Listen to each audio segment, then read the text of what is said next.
Hello friends, आप सभी का स्वागत है हमारे YouTube channel learn and growth at all में।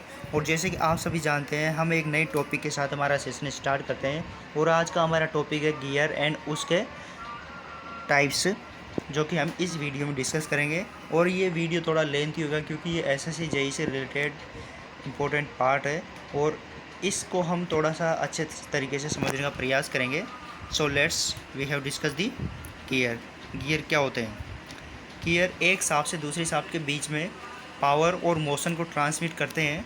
जैसे कि हम देखते हैं, जैसे ये एक पुली है जिस पर बेल्ट कनेक्टेड है और ये एक दूसरे के साथ मेस करते हैं। जब एक रोटेट होगा तो दूसरा उसके विपरीत डायरेक्शन में रोटेट होगा। इस प्रकार से ये पावर और मोशन को एक दूसरे के ऊपर ट्रांसमिट करते हैं और हमें आउटपुट देते हैं। देखते हैं, रोलिंग सर्कल के लिए फ्रिक्शन पर्याप्त नहीं है, क्योंकि फ्रिक्शन व्हील क्या करते हैं, मोशन और पावर को ट्रांसमिट करते हैं गियर के द्वारा। और फ्रिक्शन व्हील एक दूसरे के कांटेक्ट में आकर पावर और मोशन को ट्रांसमिट करते हैं। जैसे कि फ्रिक्शन व्हील क्या होता है, mu R N. R is the radius between the contact two gears. जैसे कि इस सर्कल एक तरफ है ड्राइवर, एक तरफ है फॉलोवर। इस प्रकार से ये हम देखते हैं। क्योंकि ये एक आगे पढ़ेंगे हम साइक्लोइडल और इन्वोल्यूट गियर, उसकी प्रोफाइल है ये। तो एक दूसरे के साथ ये मेस हो रहे हैं यहाँ पर, इस पोर्शन पर। Next, classification of gears according to the position of axis of the shaft. Axis of two shaft between which the motion to be transmitted may be first parallel, second intersect and third non intersecting और non parallel. देखते हैं parallel axis gear. Parallel axis gear are two types, spur gear and helical gear. Helical gear are two types, single helical gear and double helical gear. We have discuss next spur gear. Spur gear क्या होते हैं? Teeth are straight and parallel to the shaft axis, transmit power and motion between rotating two parallel shaft. Means, आपने समझा, इसमें teeth और क्या होते हैं, पैरेलल स्ट्रेट होते हैं और शाफ्ट एक्सिस के पैरेलल होते हैं। और इसमें पावर और मोशन दोनों को ट्रांसमिट करते हैं। दो पैरेलल शाफ्ट रोटेट के एक दूसरे के विपरीत पावर ट्रांसमिट करती है। क्योंकि ये ईजी टू मैन्युफैक्चर है, इसमें कोई भी एक्सियल फोर्स नहीं लग रहा है और इंस्टेंटेनियस इंगेजमेंट और डिसएंगेजमेंट ईजिली हो रहा है इसमें। क्योंकि ये दोनों का जो मेस है वो एक दूसरे से फुली मेस्ड है, इस वजह से ये ईजिली मैन्युफैक्चर होता है और ईजिली एंगेज और डिसएंगेज कर सकते हैं हम इसको। Helical gear. हेलिकल गियर क्या होता है? Teeth are twisted oblique to the gear axis. Hand of helix is designated as either left और right, and right hand and left hand helical gear met as a set but they have the same helix angle. Means, helical gear में जो teeth होते हैं वो twist होते हैं, एक दूसरे से कुछ एंगल बनाते हैं जिसको हम हेलिक्स एंगल बोलते हैं। और हेलिक्स एंगल क्या होता है? Right hand and left hand होता है, क्योंकि ये जो मेस होता है वो सेम डायरेक्शन में सेम एंगल पर मेस होता है। क्योंकि जो हेलिक्स एंगल होता है लगभग 90 डिग्री मेस करता है एक दूसरे गियर को एक दूसरे के ऊपर। जैसे कि हम देखते हैं, as a higher strength compare with spur gear. Spur gear के कंपेयर में इसकी स्ट्रेंथ ज़्यादा होती है हेलिकल गियर की।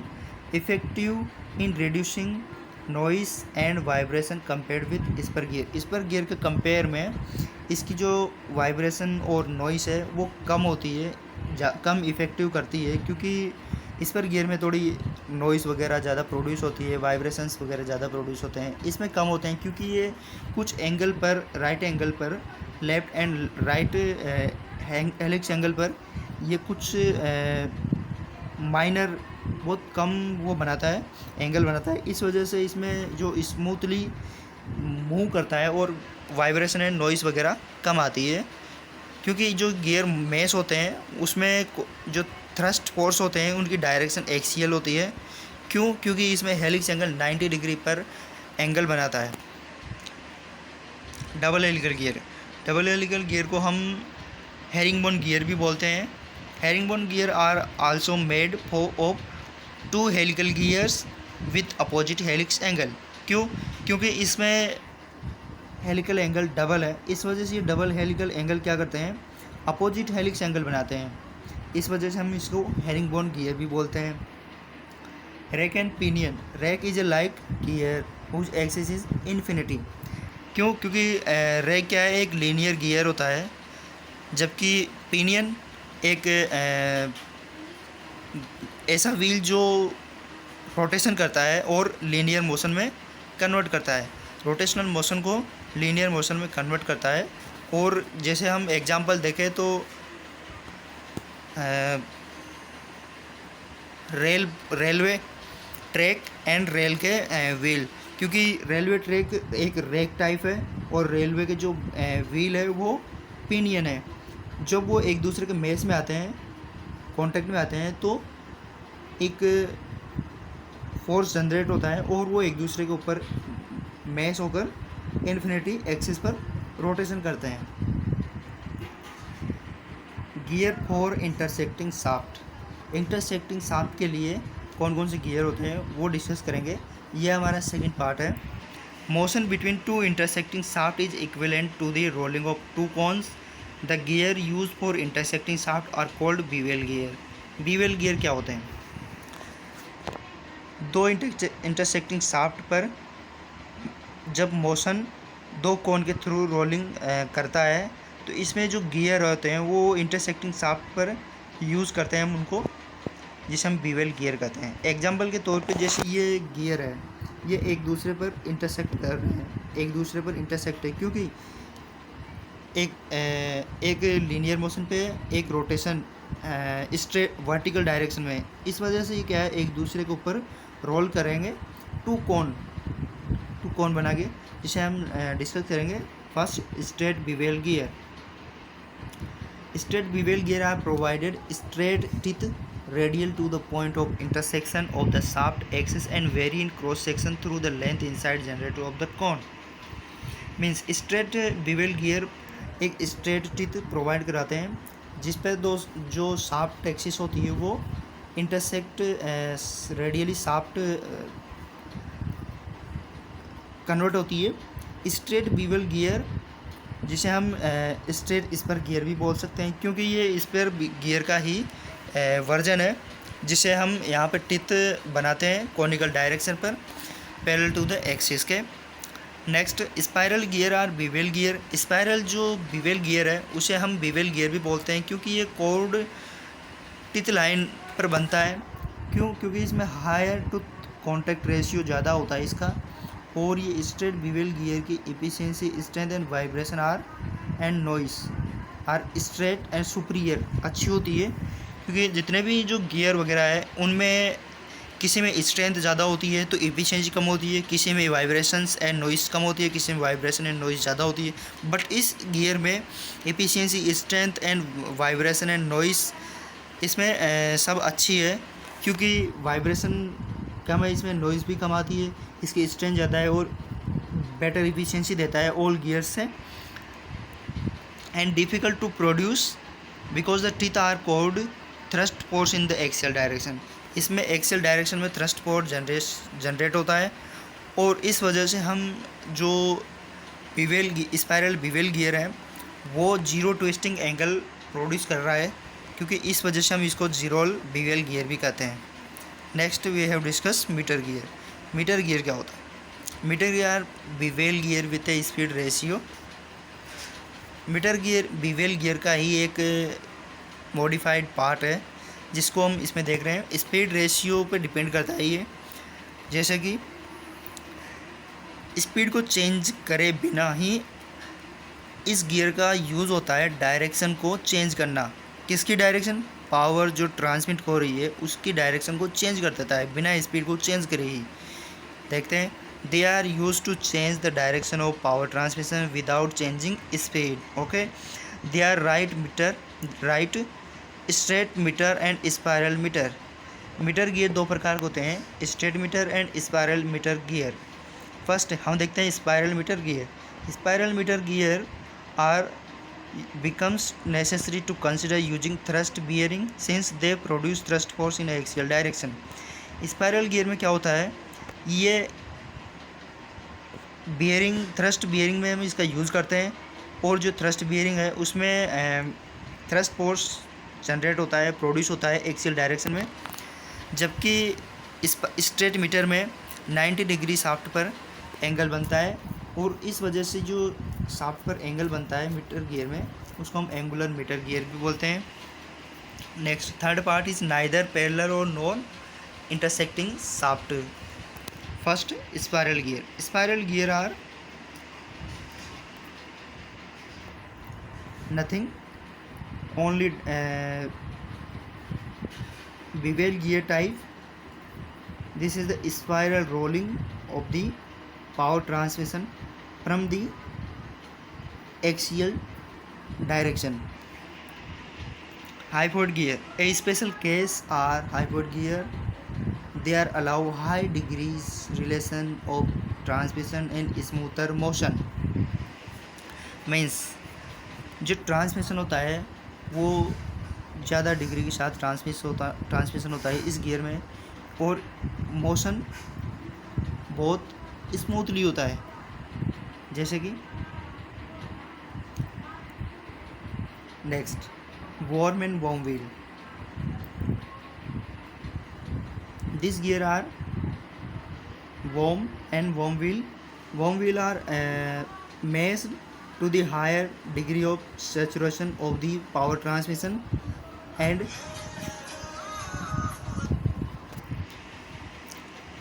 smooth direction. Terms used in gears.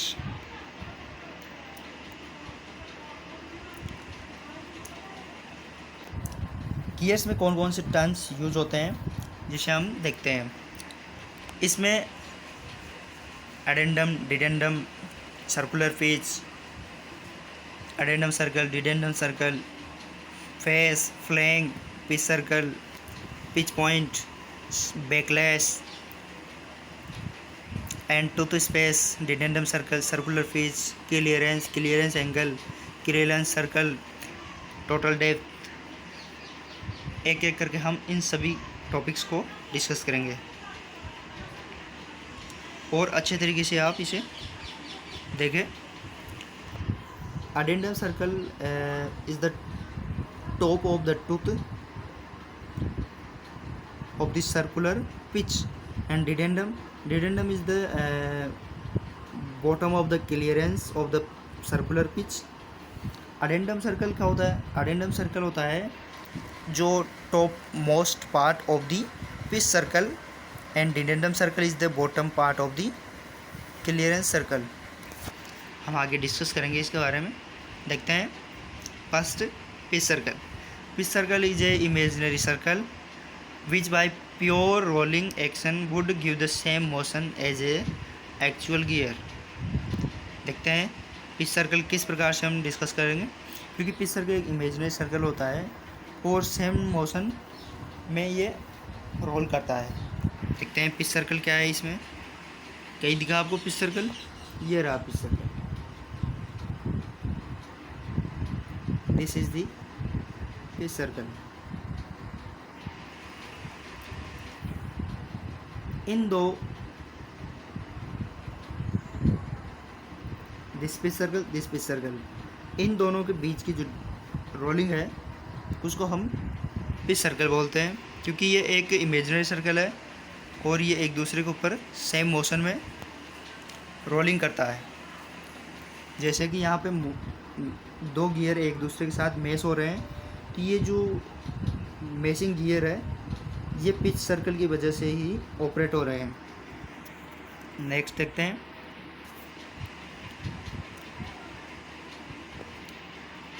Pitch circle diameter. It is the diameter of the pitch circle. The size of gear is usually specified by the pitch circle diameter.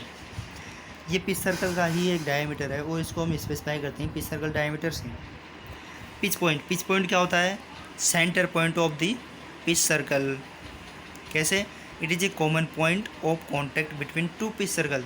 दो pitch circle के बीच का जो contact point है उसे हम pitch point बोलते हैं। जैसे कि ये देखिए, दो पिच सर्कल के बीच का जो पॉइंट ऑफ कॉन्टेक्ट है उसे हम पिच सर्कल बोल रहे हैं। जे this is pitch circle. Next, pressure angle और angle of obliquity. It is the angle between the common normal two gear teeth at the point of contact and the common tangent at the pitch point। देखते हैं fresher angle क्या होता है। ये एक angle होता है जो कि दो गियर टिथ से point of contact and tangent to the pitch point. देखते हैं line of action, this is the line of action and driving gear and two gear teeth are meshed at the point of contact। This is the point of contact,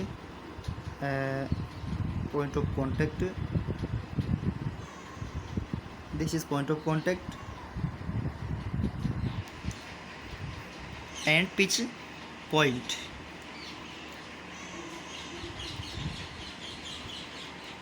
Addendum, it is the radial distance of a tooth from the pitch circle to the top of the tooth. जैसे कि मैंने आपको बताया था addendum जो कि radial distance होती है ये टूथ की पिच सर्कल से top of the tooth. Pitch circle के टॉप जो टूथ है पिच सर्कल पर उसकी रेडियल डिस्टेंस को हम अडेंडम बोलते हैं। और डिडेंडम क्या बोलते हैं, डिडेंडम भी एक डिस्टेंस होती है जो कि पिच सर्कल की बॉटम टूथ की डिस्टेंस होती है जिसे हम डिडेंडम बोलते हैं। Addendum circle, it is the circle खींचा जाता है drawn through the top of the teeth. Teeth के ऊपर जो सर्कल खींचा जाता है उसे हम अडेंडम सर्कल बोलते हैं, sorry. And is concentrating with the pitch circle, pitch circle पर कंसंट्रेट होता है। डिडेंडम सर्कल क्या होता है, it is the circle drawn through the bottom of the teeth is called root circle. इसे हम रूट सर्कल भी बोलते हैं क्योंकि रूट सर्कल डायमीटर क्या होता है, pitch circle diameter to the cos phi. Phi क्या होता है, फ्रेशर एंगल। देखते हैं हम ऊपर एक बार देखते हैं डिडेंडम सर्कल, क्योंकि ये एक सर्कल होता है और टिथ के बॉटम खींचा जाता है। देखते हैं ये रहा डिडेंडम सर्कल। डिडेंडम सर्कल क्या होता है, ये हमारा रेडियल सर्कल है और ये सर्कल पिच सर्कल के बॉटम पार्ट पे है और अडेंडम सर्कल हमारा टॉप पार्ट पे है। जैसे कि इसमें आपको क्लियरली दिखाऊं, addendum circle this and dedendum circle is this dedendum circle bottom part of the circular pitch. Okay, next देखते हैं क्या है हमारा circular pitch. It is the distance measured on the circumference of the pitch circle from the point of one contact to the corresponding point on the next tooth. Means ये भी एक प्रकार की डिस्टेंस होती है जिसको हम मेजर करते हैं circumference of the pitch circle से एक corresponding point of the next tooth. एक टूथ से दूसरे टूथ के बीच में जो पिच सर्कल से पॉइंट तक जो डिस्टेंस होती है हम उसको मेजर करते हैं, जिसे हम सर्कुलर पिच कहते हैं। क्योंकि circular pitch is the denoted by PC. PC is equals to pi D by T. D is the diameter of pitch circle and T is the number of teeth on the wheel. Little consideration that two gear will match together correctly then if two wheels have same circular pitch, means PC1 is equals to PC2. It is called two wheel are matched then same circular pitch. Okay, next term हमारा diametral pitch. It is the ratio of number of teeth to the pitch circle diameter in millimeter. Means जो number of teeth है हमारा उसका ratio और pitch circle diameter का ratio ही हमारा डायमीटरल pitch कहलाता है। कैसे हम इसको डिनोट करते हैं पीडी से, और PD equals to T by D होता है। टी क्या होता है, number of teeth on the wheel, and D क्या होता है, diameter of the pitch. And that हमने देखा था T by D this is equals to pi by P C. Pi by P C क्या है, हमने अभी ऊपर देखा था P C. P C means circular जो हमारा पिच था वो पी सी इसका जो pi by D pi D by T था। और हमने देखा था कि हम यहाँ से डी बाई टी ले रहे हैं तो पाई बाई पी सी हमारा यहाँ पे रह जाएगा, वो ही हमारा पी डी के बराबर डायमीटरल पिच के बराबर होता है। ओके, नेक्स्ट है हमारा module. Module is the ratio of pitch circle diameter in millimetre to the number of teeth, that's called module.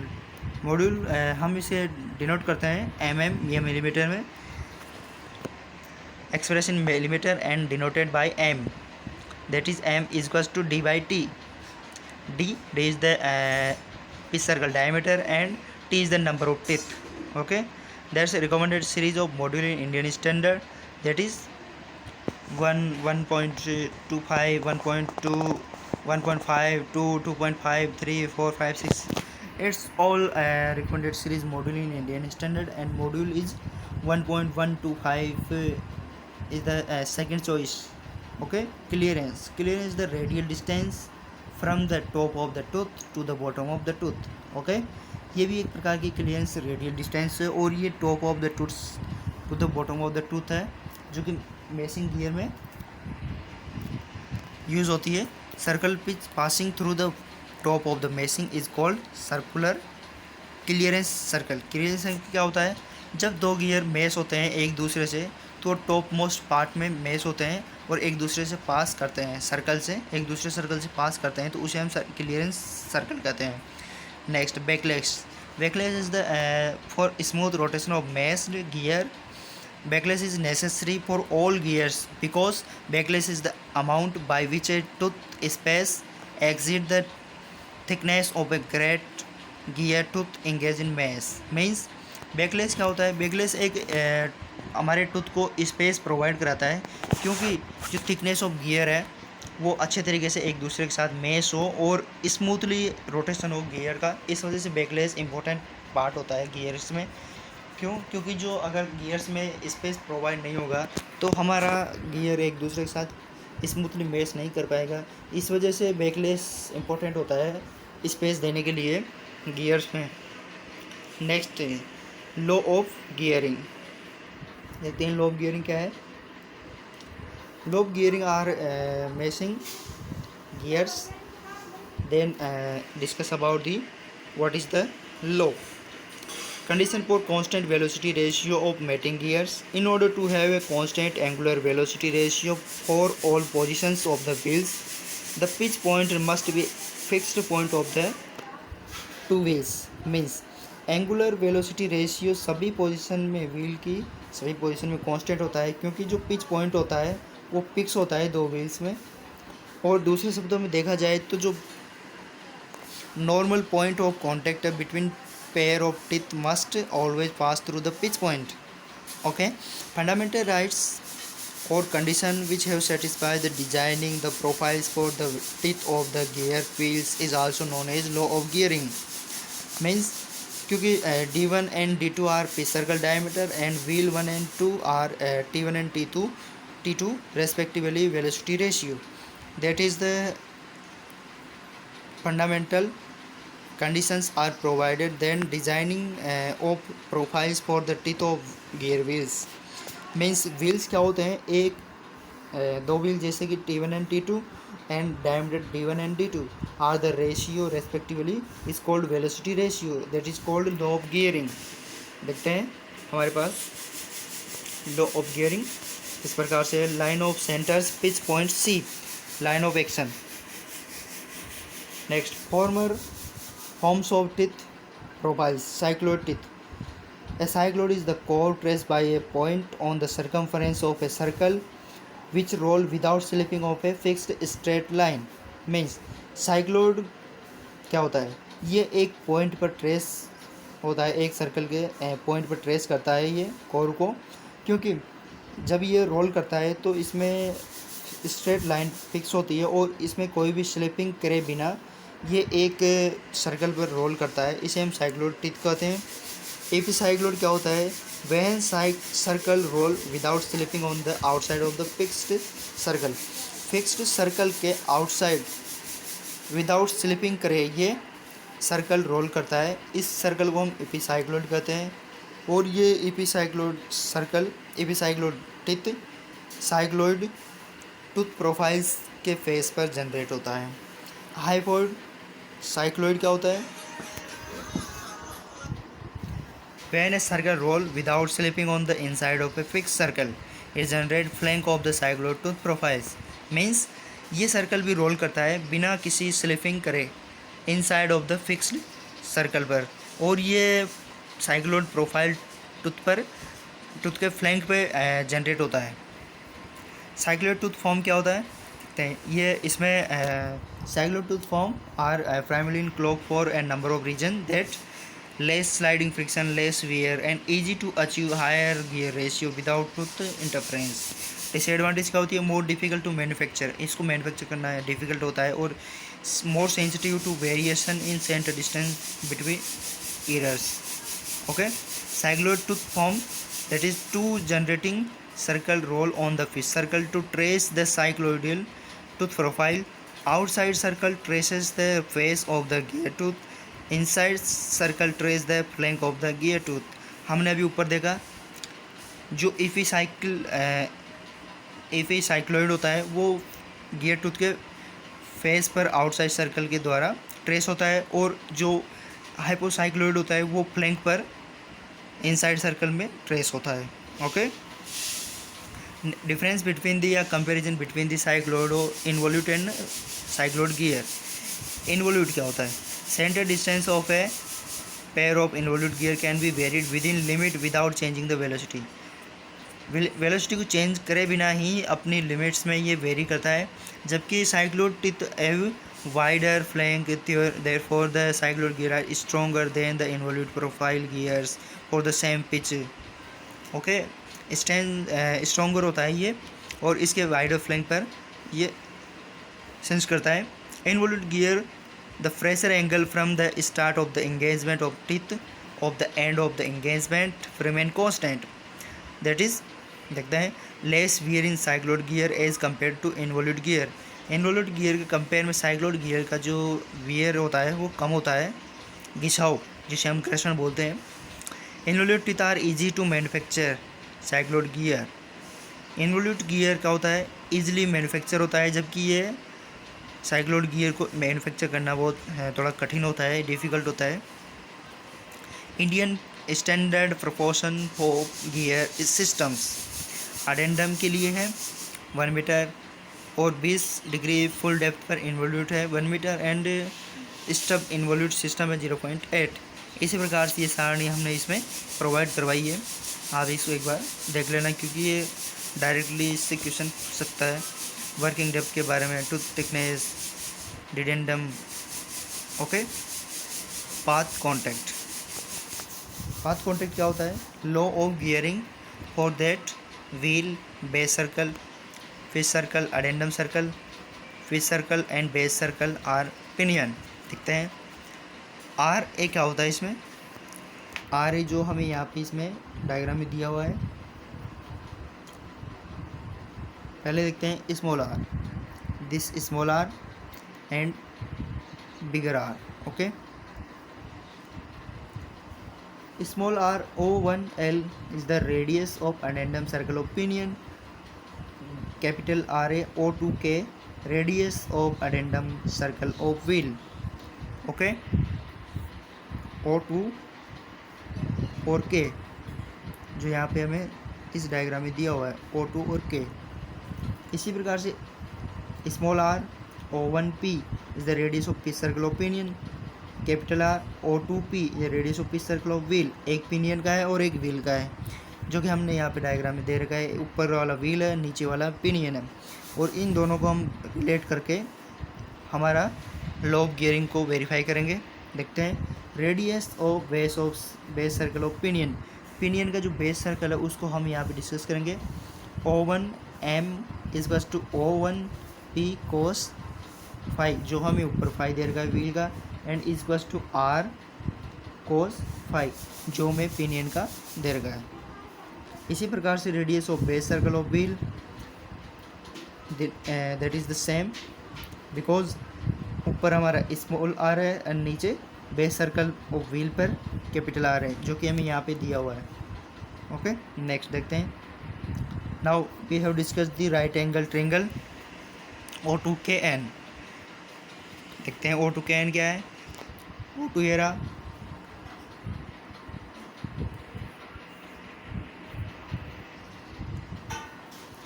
that is the O2 and K2 O2 के N हम ऐसे ही डिस्कस कर सकते हैं। O2 एन और के, ये एक ट्रायंगल है, हम इसको यहाँ पे नीचे ले रहे हैं और डिस्कस करेंगे। के N that is the O2 K square minus O2 N square root equals to R A square minus R square cos square 5, that is the P N. P N is the O2 आया हमारे पास, P N P sine 5 बराबर capital R sine 5, that is the length of path of contact. इसे हम यहाँ पे KP बोल रहे हैं directly short KP. KP means path, इसका length of path, that is the हमारे पास ये आया। के एन माइनस पी एन ले सकते हैं हम, ऊपर हमने देखा के एन माइनस पी एन, ये रहा हमारा K N and P N. K N and P N is the difference between this triangle। And next लेते हैं right angle triangle O1 ML, जिसे हम MP फाइंड आउट करते हैं तो O1P sine 5 equals to R sine 5 आया है। Next देखते हैं length of path of contact that is the PL। PL is the हमारे पास फाइंड आउट हुआ root R A square small R A square minus small R square cos square 5 minus R sine 5, that is the K L. K L is the length of path of contact जो हम यहाँ पे find out कर रहे हैं, वो हमें यहाँ पे इस प्रकार से ये तीनों डायरेक्शन तीनों जो हमारी ऊपर फाइंड आउट किया के पी प्लस पी एल को हम यहाँ पे प्लस ऐड कर देते हैं। हम जानते हैं आर्क ऑफ कॉन्टैक्ट क्या होता है। Arc of contact is the length of arc of contact is the length of path of approach divided by कोस 5। जो हमने length of path of approach निकाला था के पी, उसको हम यहाँ पे पुट करेंगे के P by cos 5, that is the length of arc of recess क्या होता है, length of path of recess by cos 5, that is the P L. जो हमने ऊपर हमने यहाँ पे डिस्कस किया था, निकाला था P L, that is the P L, that is the P L. Okay, next since then the GPG is the length of path of arc of contact is equal to the sum of length of arc of approach and arc of recess is all the added equations Kp, Pl and Kl is that length of path of contact divided by cos 5. Okay, contact ratio is the defined as the ratio of length of arc of contact to the circular pitch. It represents the number of pair of teeth in contact at a time. That is the mathematically discuss about the contact ratio. Contact ratio are the length of arc of contact divided by pitch circle या circular pitch. That is the module is the m, pitch circle is the pi m. Okay, involute gear profile interference. When the tip of the tooth undercut the root on its mating gear also known as interference। interference क्या होती है, जो mating gear एक दूसरे से mess होते हैं उनको उनके रूट्स पर उनके टूथ को काटा जाए, अंडरकट यानी अंदर से उनको काटा जाए, उसे हम इंटरफ्रेंस कहते हैं। जो कटता है एक दूसरे के साथ मेस होने पर उसे हम इंटरफ्रेंस कह रहे हैं, क्योंकि कुछ माइनर होते हैं जो जब एक दूसरे के साथ मेस होते हैं तो ये इंटरफ्रेंस आ जाते हैं, इनमें कट जाते हैं वो। देखते हैं, हम डिस्कस करते हैं minimum number of teeth on the pinion in order to avoid interference.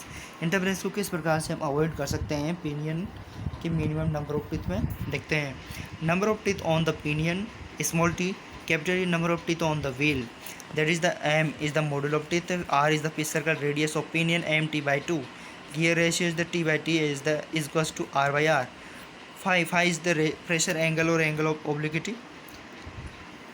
This diagram are discuss all system involute of interference, that is the pitch circle, base circle, pitch circle and actual addendum circle, actual dedendum circle, actual addendum circle, maximum addendum circle, all are discussed about this equation.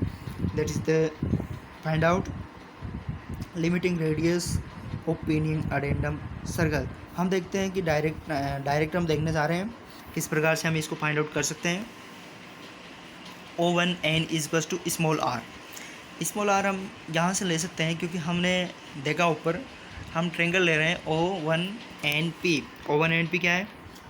O1NP, O1N&P, this is O, N और P। इस triangle को हम यहाँ पे discuss करेंगे और इसी के बेस पे हम अपना इक्वेशन निकालेंगे। ओके, हमने लिया यहाँ पे R square R square sine square 5 - 2 R sine pi cos 90 + 5। That is the find out the limiting radius of pinion addendum circle. That is find out mt/2 √1 + t/t bracket t/t + 2 bracket 1 sine square 5। That is discuss that about the system APM. APM is the addendum of pinion, and addendum of pinion is the fraction by which the standard addendum of one module for the pinion should be multiplied in order to avoid interference. That is find out the addendum of pinion. We know that O(n) minus O(1p). That is find out। जो हमारी ऊपर equation थी उसको हम यहाँ पे put करेंगे O(1n) में माइनस O(1p) क्या है? mt/2 है हमारा, जो हमें यहाँ पे साइड में प्रोवाइड है। Okay, that's putting down this equation and find out that हम इस पे से बाहर ले लेते हैं t/2 एंड इसे हम mt/mt is the m is the cancel. That is the हमें यहाँ पे निकालना है addendum of pinion. Okay, that is the tt is equals to 2ap are multiplied by, and this equation is this equation is teeth. Okay,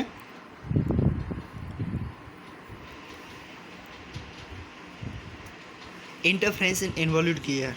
That is the minimum number of teeth required on the wheel in order to avoid interference. That AWM is the addendum of the wheel.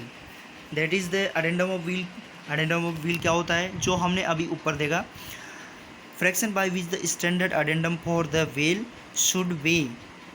देखते हैं क्या होता है। जो हमने ऊपर equation डाली थी उसी इक्वेशन का जस्ट अपोजिट हो जाएगा इसमें, क्योंकि t/t जो कैपिटल T है वो हम इसमें ऊपर ले लेंगे। कैपिटल T इसमें ऊपर है और इसमें हमारे व्हील में कैपिटल T नीचे आ जाएगा और स्मॉल t जो हमारा ऊपर पुटिंग कर देंगे इसको हम। देखते हैं same is the r is to O1p sine phi is the equation limiting radius of wheel addendum circle. That is the mt/2 this equation r। Okay, m and addendum of wheel we know that हम जानते हैं कि हमारी equation O2m minus O2p है, और हमने देखा था कि mt ऊपर हमने स्मॉल लिया था किस में? पिनियन में, और व्हील में हम कैपिटल T इस यूज़ कर रहे हैं यहाँ पे, जिसको हम यहाँ पे पुट करेंगे और हमारा जो वैल्यू आएगा वो इस प्रकार से आएगा t/t। जो इस बार हम जो हमारी g की वैल्यू है वो, क्योंकि हमने ऊपर पुट किया था तो t/t कैपिटल t/t था और इस वजह से हमारा डायरेक्टली g पुट हो गया था, लेकिन इस बार हमारा जो g है वो इन्वर्सली प्रोपोर्शनल है, इस वजह से 1/g आएगा। Okay, interference in involute gear. Minimum number of teeth on a pinion for involute rack in order to avoid interference. That is the r is the pitch circle diameter of the pinion. That is the mt/2 is the pitch circle diameter of the pinion, radius of the pinion. Okay, that's we have discussed. Phi is the pressure angle. ARM क्या होता है? Addendum of rake. Addendum of rake is the fraction by which the standard addendum of one modulo of the rake to be multiplied. That is the addendum for rake क्या होता है? देखते हैं। LH is the PL sin phi. Sunny is the putting down the equation. This equation is T is equals to 2 AR by sin square phi. Okay. Next we have discussed about the some important questions for SSC JEE. Herringbone gear are double helical gears. Herringbone gear को हम double helical gear बोलते हैं। Okay, ये 2014 में आया हुआ question है। Size of gear is usually specified by the, जो गियर की साइज़ होती है उसको हम किस प्रकार से स्पेसिफाई करते हैं? पिच सर्कल डायमीटर से, क्योंकि जो पिच सर्कल है उसको हमें एक डिस्टेंस के द्वारा, जब दो डिस्टेंस एक दूसरे से मैच होती है तो उस समय जो उनकी डिस्टेंस होती है दो गियर के बीच की, उसको हम पिच सर्कल डायमीटर बोलते हैं और उस गियर की साइज़ को ही ये स्पेसिफाई करता है। Okay, the working surface above the pitch surface of the gear tooth is termed as face. Okay,